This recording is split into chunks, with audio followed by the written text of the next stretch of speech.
একদিকে হাসি, একদিকে কান্না। উপর দিকে কেঁদে যাচ্ছে মানুষ, নিচের দিক দিয়ে হেসে আসছে মানুষ।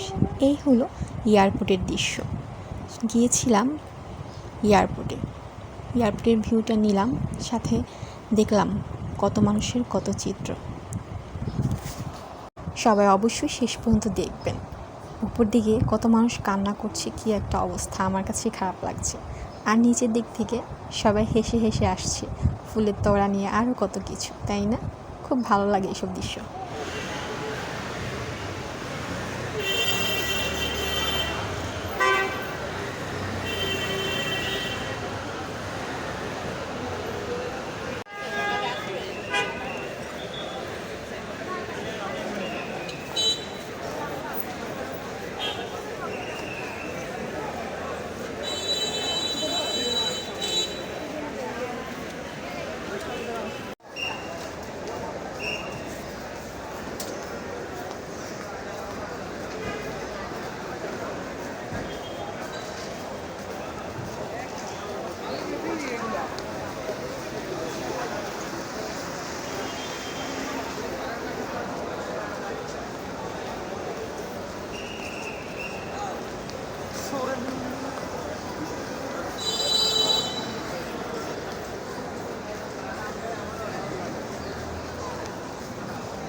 Yalla, en থেকে